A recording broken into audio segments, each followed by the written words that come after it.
আচ্ছা দেখো, শুরু করার আগে আজকে আমরা একটা কোশ্চেন করি এখানে।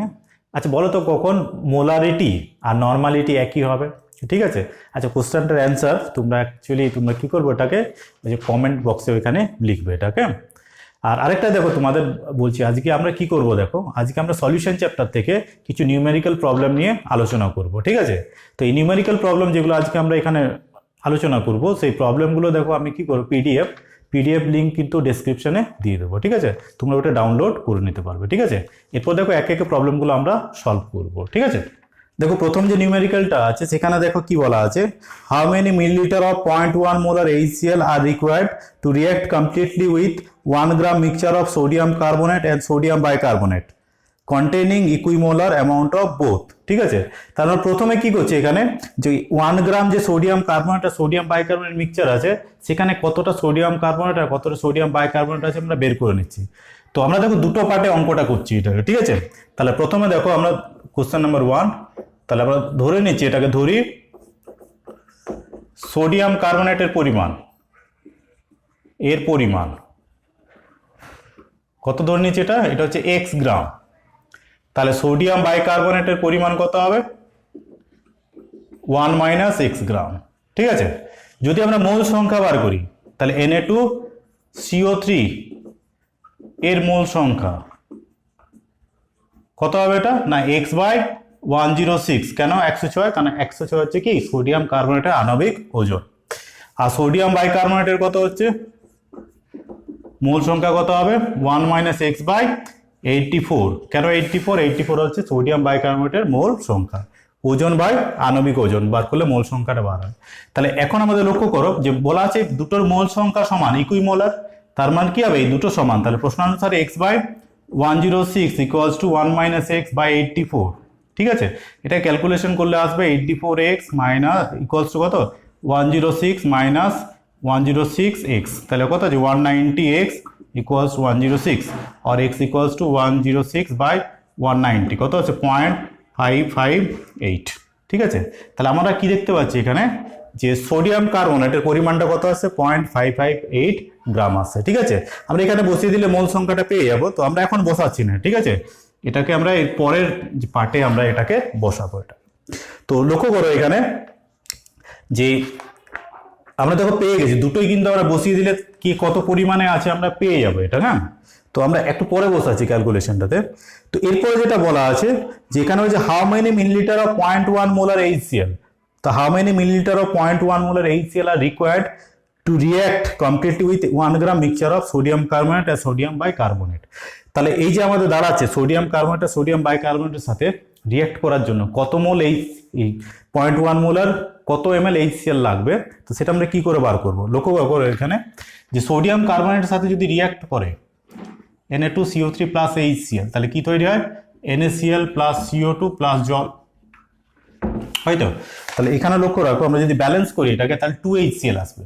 ঠিক আছে, তাহলে একটা জিনিস লক্ষ্য করো যে 1 মোল সোডিয়াম কার্বনেটের সাথে রিঅ্যাক্ট করাতে গেলে কত মোল HCl লাগে, 2 মোল। ঠিক আছে, আর কত মোল সোডিয়াম কার্বনেট আছে, লক্ষ্য করো সোডিয়াম কার্বনেট আছে x/106, তাহলে x/106 মোল সোডিয়াম কার্বনেটের জন্য লাগবে কত, 2 ইন্টু x/106 মোল HCl। ঠিক একইভাবে লক্ষ্য করো সোডিয়াম বাইকার্বনেটের সাথে যখন রিঅ্যাক্ট করাবে, সোডিয়াম বাইকার্বনেট প্লাস HCl, তখন কি আসবে NaCl plus CO2 plus H2O।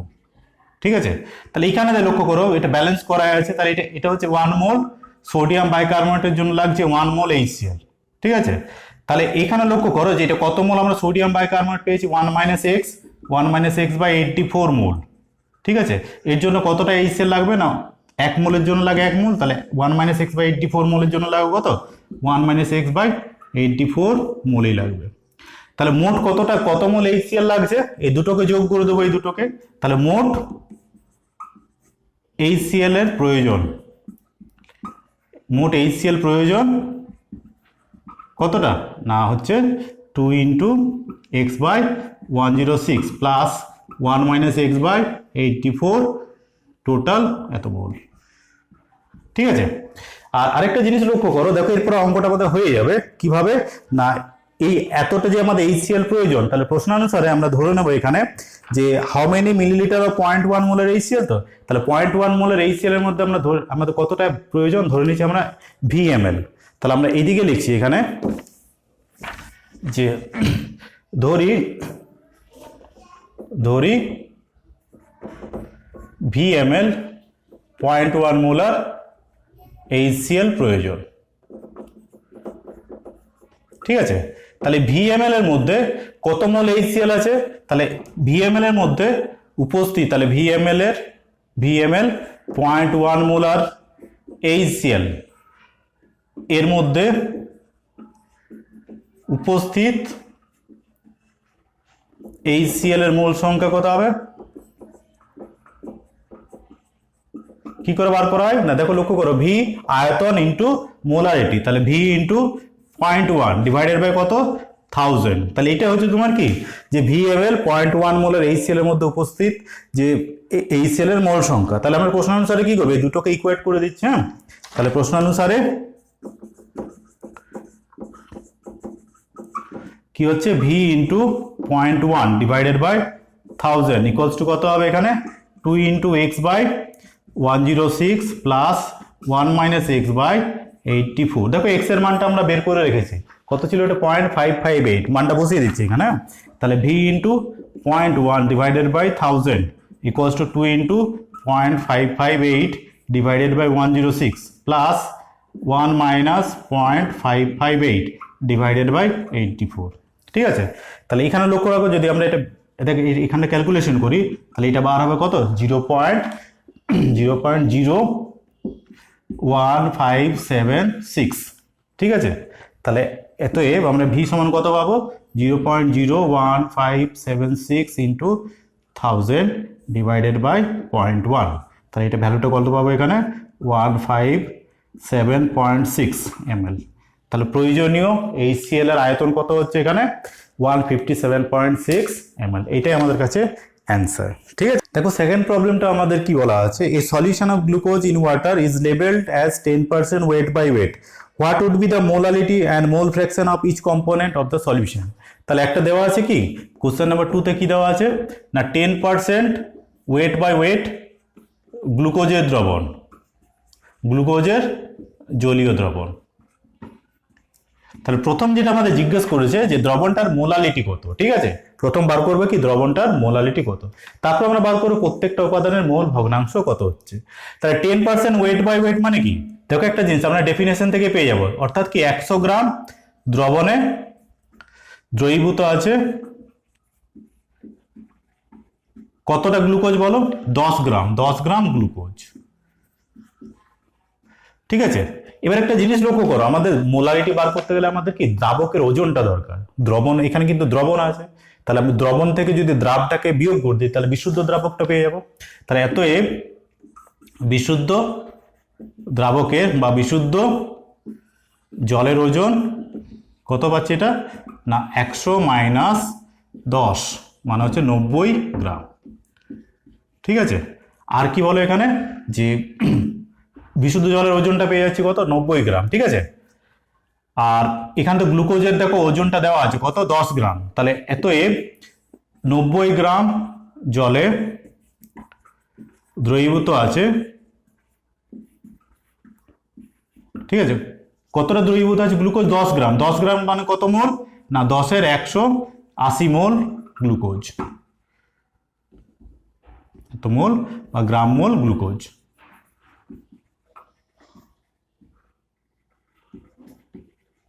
ঠিক আছে।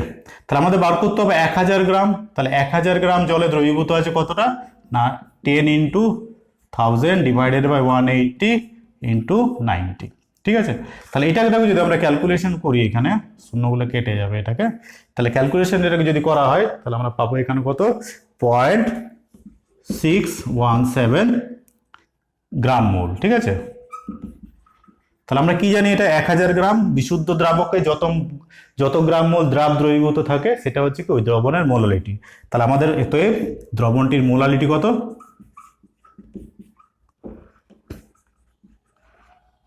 মোলালিটি ইকুয়ালস টু কত আসছে 0.617, ঠিক আছে। এটাই আমাদের কাছে অ্যান্সার। ঠিক আছে। এবার দেখো সেকেন্ড যে পার্টটা আমাদের কাছে ছিল, সেকেন্ড যে পার্টটা আমাদের কাছে আছে এটাকে, সেখানে বলা আছে যে প্রত্যেকটা উপাদানের কি হবে, মোল ভগ্নাংশ কত হবে। তো এখানে একটা জিনিস লক্ষ্য করো যে দেখো বিশুদ্ধ জলের ওজন দেওয়া আছে, তাই না? বিশুদ্ধ জলের ওজন কত, 90 গ্রাম। তাহলে এখানে বিশুদ্ধ জলের গ্রাম অনুসংখ্যা কত হবে, গ্রাম অনুসংখ্যা কত হবে, 90/18, ঠিক আছে। আর গ্লুকোজের ক্ষেত্রে, গ্লুকোজের গ্রাম অনুসংখ্যা কত হবে, 10/180।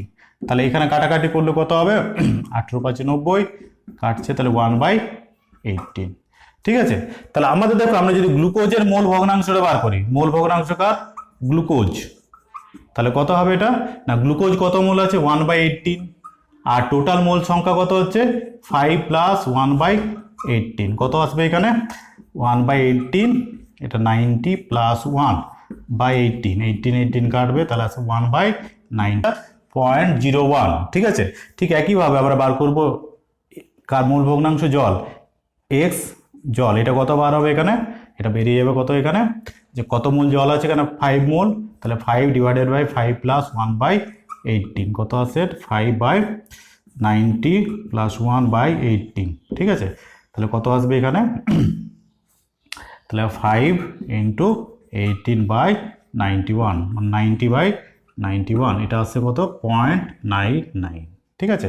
তাহলে এই দুটোই দেখো, এটা হচ্ছে তাহলে গ্লুকোজের মোল ভগ্নাংশ কত, 0.09, এই 0.01, আর জলের ক্ষেত্রে কত, 0.99, ঠিক আছে। তাহলে উপাদান দুটো দেখো মোল ভগ্নাংশ আমরা বার করতে পারলাম, ঠিক আছে।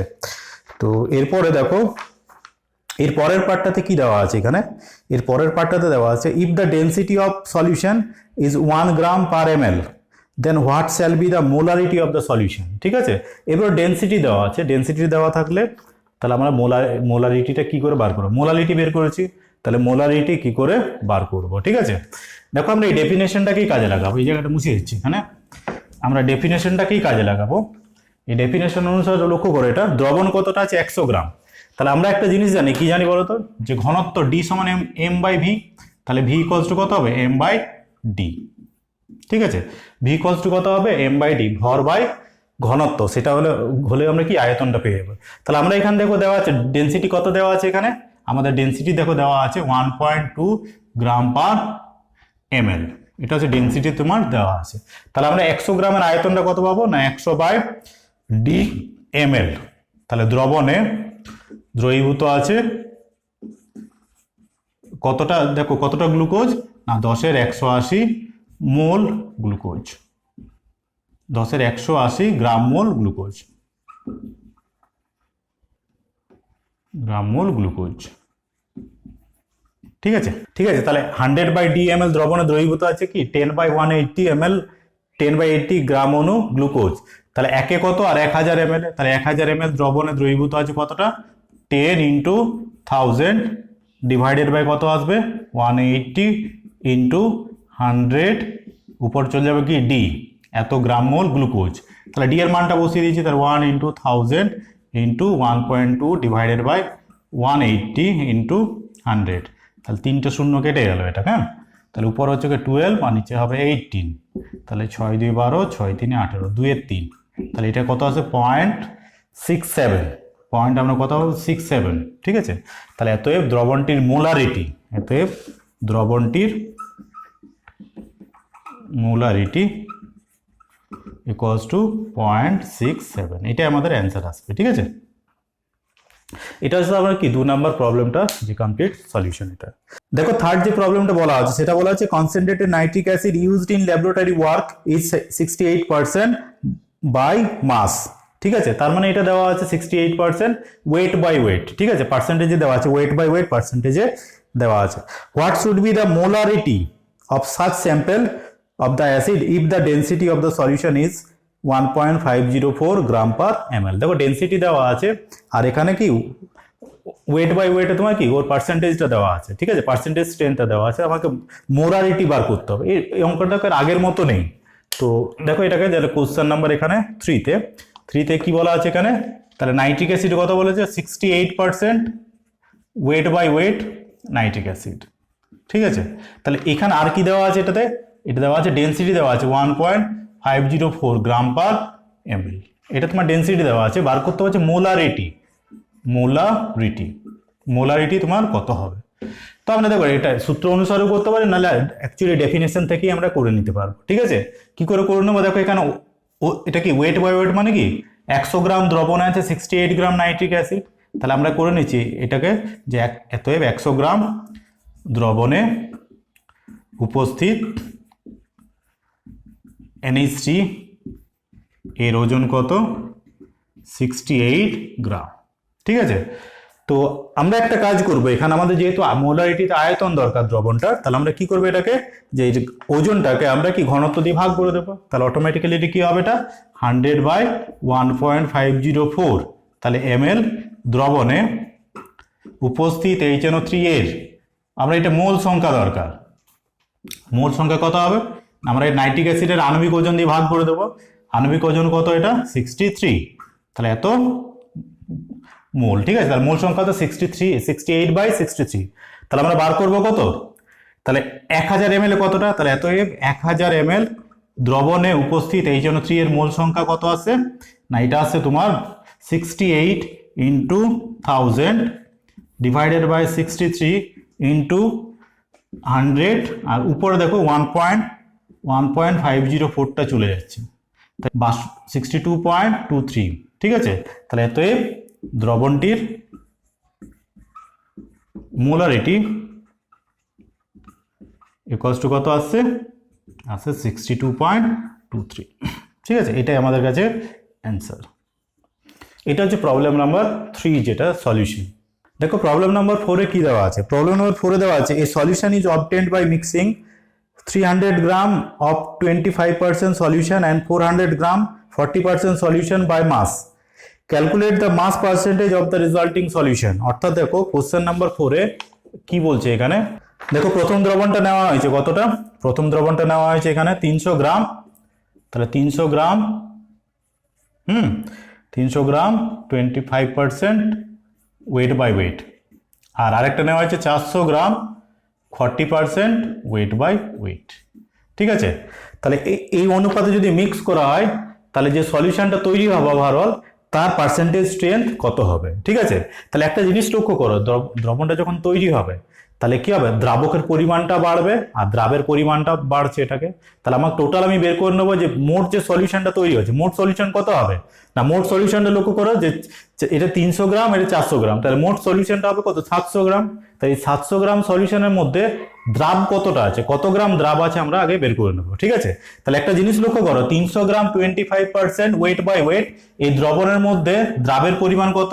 তাহলে 300 গ্রাম 25% ওয়েট বাই ওয়েট দ্রবণে। ঠিক আছে, এখানে কার বলেছে এটাকে?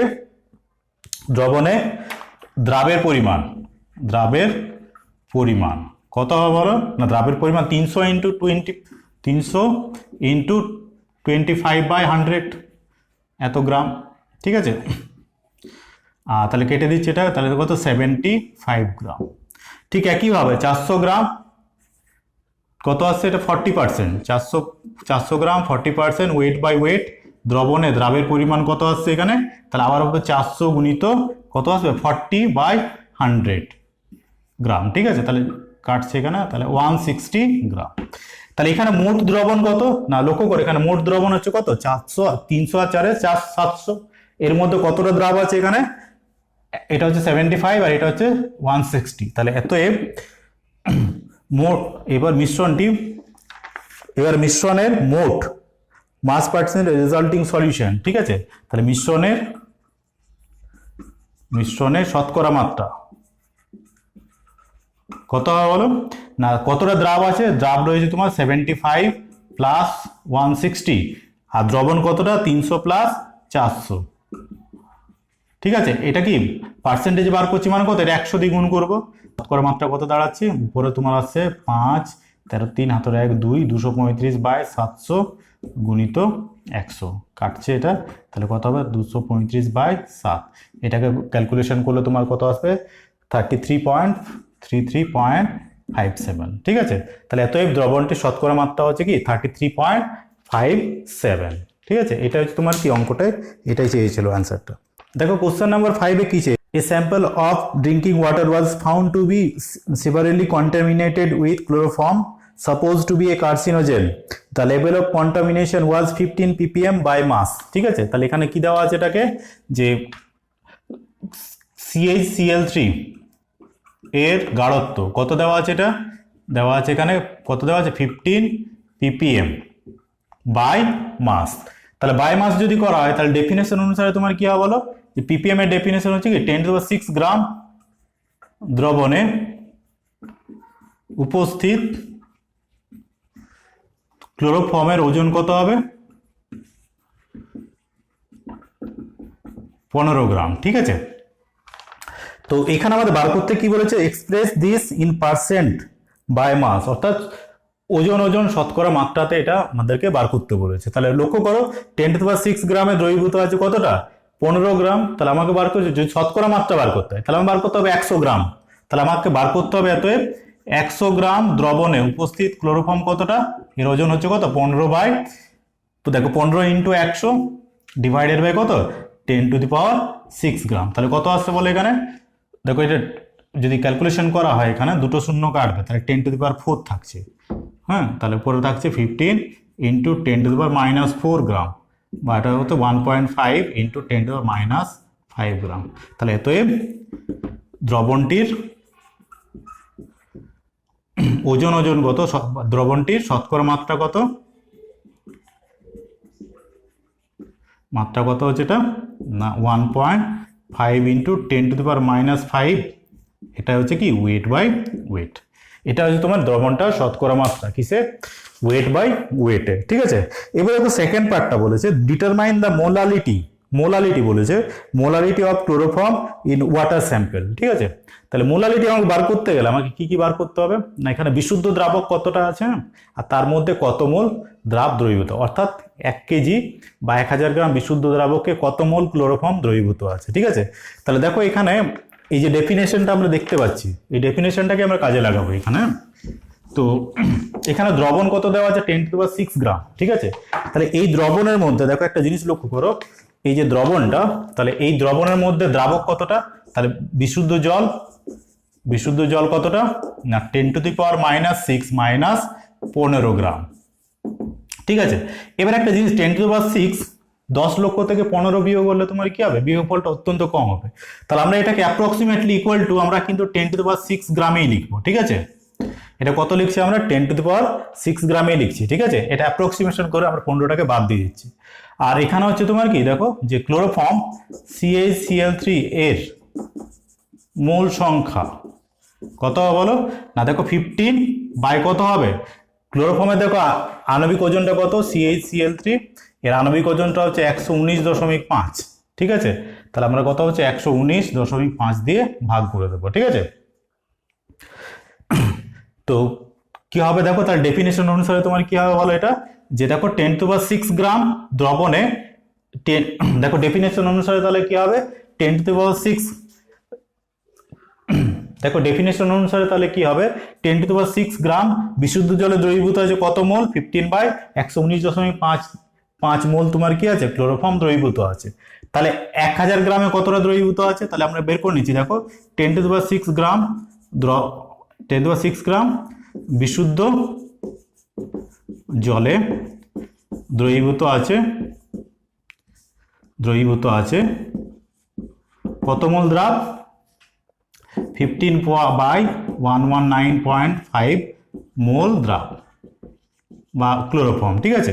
তাহলে আমাকে বার করতে কি কত হতে হবে 1000 গ্রাম বিশুদ্ধ জলে দ্রবীভূত আছে কতটা বলো 15 ইন্টু 1000 ডিভাইডেড বাই কত 119.5 বাই কত আসবে 10⁶ আসছে 125.5 ইন্টু 10⁻⁻6 মোল, ঠিক আছে।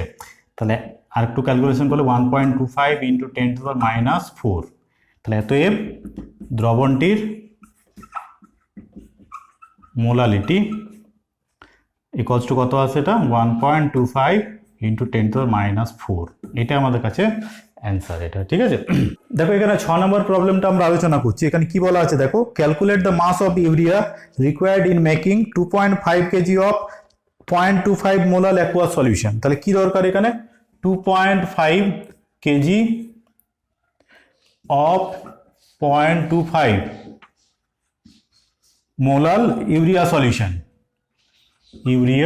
সলিউশন, ঠিক আছে।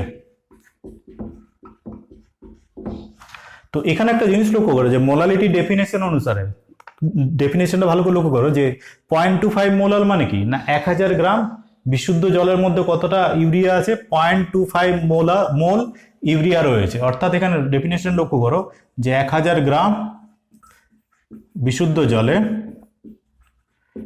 দ্রবীভূত ইউরিয়া কতটা, ইউরিয়া হচ্ছে কতটা 0.25 গ্রাম মোল, ঠিক আছে। তো একটা জিনিস লক্ষ্য করো যে এই যে 0.25 গ্রাম মোল, এটা কত গ্রাম না, একটা জিনিস লক্ষ্য করো 0.25 ইন্টু 60 গ্রাম। কেন, 60 হচ্ছে তোমার ইউরিয়ার যে আণবিক ওজনটা, তাহলে গ্রাম আণবিক ওজনটা দিয়ে যোগ গুণ করে দিলাম 60 দিয়ে, তার মানে কি হবে, এর কত গ্রাম ইউরিয়া প্রয়োজন আমরা পেয়ে যাচ্ছি। এটা গুণটা করলে আমরা পেয়ে যাবো এখানে কত পাবো, এটা 15 গ্রাম পাবো, ঠিক আছে। তাহলে এখানে দেখো 100 গ্রাম 1000 গ্রাম, এটা হচ্ছে কি, এটা বিশুদ্ধ জল। তাহলে দ্রবণটা কতটা, দ্রবণটা একটা জিনিস লক্ষ্য করো, তাহলে এতএব দ্রবণের ওজন কত হচ্ছে বলো, যে এখানে দেখো 1000 গ্রাম বিশুদ্ধ জলের মধ্যে দ্রবীভূত হয়েছে কতটা, 15 গ্রাম ইউরিয়া। তাহলে দ্রবণটার ওজন কত হবে না, 1000 গ্রাম প্লাস 15 গ্রাম, কত হচ্ছে এখানে 1015 গ্রাম দ্রবণটা, ঠিক আছে। এটা হচ্ছে মোট দ্রবণটা, ঠিক আছে। তাহলে মোট দ্রবণটা গ্রামে, আমরা এটা কেজিতে করে নিতে পারি, 1000 দিয়ে ভাগ করলে, তাহলে 1.015 কেজি। এরপরে দেখো কি বলছে, যে দেখো এটা 1.015 কেজি, এই যে দ্রবণটা তৈরি করতে কতটা ইউরিয়া লেগেছে, 15 গ্রাম। তাহলে আমাদের কি দরকার, তাহলে 2.5 কেজিতে কতটা লাগবে, তাহলে জাস্ট আমরা এখানে বের করে নিচ্ছি কিভাবে না, লক্ষ্য করো, তাহলে 1.015 কেজি দ্রবণ তৈরি করতে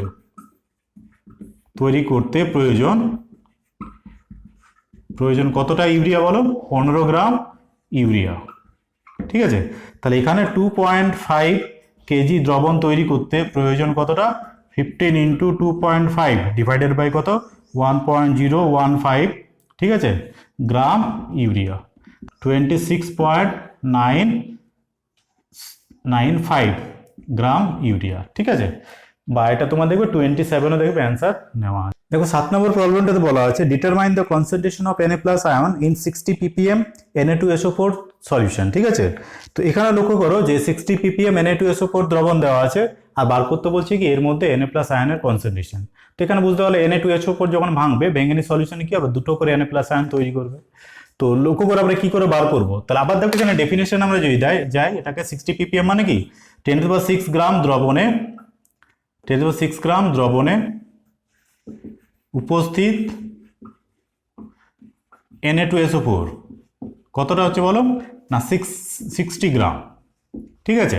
তাহলে 10⁶ গ্রাম দ্রবণে কতটা Na2SO4 রয়েছে, এখানে 60 গ্রাম Na2SO4 রয়েছে। আর আরেকটা জিনিস দেখো যে Na2SO4 এর আণবিক ওজন, এটা কত বটে, 142, ঠিক আছে। এর আণবিক ওজনটা হচ্ছে তোমার কত, 142, আমরা গ্রাম পার মোলও বলতে পারি এটা, ঠিক আছে। তাহলে এখানে লক্ষ্য করো একটা জিনিস, যে এই যে 142, এই 142-র মধ্যে কতটা সোডিয়াম আছে, এটা 46 গ্রাম, ঠিক আছে, দুটো সোডিয়াম তো, তাহলে 46 গ্রাম তোমার রয়েছে কি 142-র মধ্যে। তাহলে আমাদের বার করতে হবে, দেখো যে 10⁶ কতটা Na2SO4 আছে 60, তাহলে আমরা বের করে নিচ্ছি এখানে যে আমরা উল্টো করে যদি লিখি, তাহলে 142 গ্রাম Na2SO4 উপস্থিত Na+ আয়ন কতটা, 46 গ্রাম, ঠিক আছে। তাহলে একে কত, 60-তে কত, তাহলে 60 গ্রাম Na2SO4 দ্রবণে উপস্থিত Na+ আয়ন কতটা হবে, 46 ইন্টু 60 বাই 142। দেখো এটা ক্যালকুলেশন করলে আমাদের কত আসছে, 19.43, ঠিক আছে। তাহলে 19.43 গ্রাম Na+ কততে আছে, 10⁶ গ্রাম দ্রবণে আছে। তাহলে এতএব Na+ আয়নের গাঢ়ত্ব কত হবে? গাঢ়ত্ব হবে কত? 19.43 ppm। ঠিক আছে, 19.43 ppm। ঠিক আছে, এটা হচ্ছে আমাদের অ্যান্সার। দেখো 8 নম্বর প্রবলেমটা আছে, how many gram of NaCl is required to prepare 1 liter of 20 ppm solution of Na+। ঠিক আছে, তাহলে আমাদের যে সলিউশনটা তৈরি করতে হবে সেটা কি হবে? এটা 20 ppm অফ, এটা কত? 1 litre 20 ppm of Na+ solution, এটা আমাদের তৈরি হবে। তাহলে এটার জন্য কতটা NaCl দরকার? ঠিক আছে, তাহলে NaCl এর ওয়েটটা কত হবে? ঠিক আছে, তাহলে ওয়েট অফ NaCl এটা এখানে কত আসবে? ঠিক আছে, তাহলে আমরা কি করে বার করবো এখানে লক্ষ্য করো। তাহলে 1 লিটার 20 ppm Na+ সলিউশন, তাহলে একটা জিনিস লক্ষ্য করো, 20 ppm মানে হচ্ছে কি তোমার বলো, যে আমরা ধরে নিতে পারি এটাকে 10⁶ ml বা 10⁶ ml দ্রবণে উপস্থিত Na+ কতটা বলো? এটা 20 গ্রাম। তাহলে 1 লিটার মানে কত? 10⁻³ ml, 10⁻³ ml দ্রবণে উপস্থিত Na+ কতটা না হয়ে যাচ্ছে 20 × 10⁻³ ডিভাইডেড বাই 10⁶ গ্রাম। ঠিক আছে, তাহলে 10⁻³ পড়ে থাকবে এখানে, তার মানে কত আছে? এটা 0.02 গ্রাম। ঠিক আছে, তাহলে এটা হচ্ছে তোমার কি, যে 1 লিটার যদি আমরা সলিউশনটা তৈরি করতে যাই তাহলে আমাদের কতটা দরকার, এখানে কতটা Na+ দরকার? 0.02 গ্রাম Na+ দরকার। এবার 0.02 গ্রাম Na+ এর জন্য আমাদের কতটা NaCl নিতে হবে? NaCl এর ফর্মুলা ওজন কত? NaCl এর ফর্মুলা ওয়েট কত আছে? 58.5। ঠিক আছে, এই 58.5 গ্রাম NaCl এর মধ্যে আমরা কতটা জানি, কতটা NaCl থাকে? 23 গ্রাম। ঠিক আছে, তাহলে 23 গ্রাম, দেখো এখানে একটা জিনিস লক্ষ্য করো যে 0.02 গ্রাম আমাদের Na+ দরকার, এটা কোথা থেকে দরকার? NaCl থেকে দরকার। তো একটা জিনিস লক্ষ্য করো, এখানে 23 গ্রাম Na+ আয়ন থাকে কার মধ্যে? Na+ আয়ন থাকে 58.5 গ্রাম NaCl এর মধ্যে। ঠিক আছে, তাহলে এতএব 0.02 গ্রাম Na+ থাকে কত? 58.5 into 0.02 divided by 23 gram NaCl এর মধ্যে। ঠিক আছে, 0.051। ঠিক আছে, এত গ্রাম, এটাই আমাদের কাছে অ্যান্সার। তার মধ্যে কতটা NaCl দরকার? 0.051 গ্রাম NaCl দরকার। ঠিক আছে।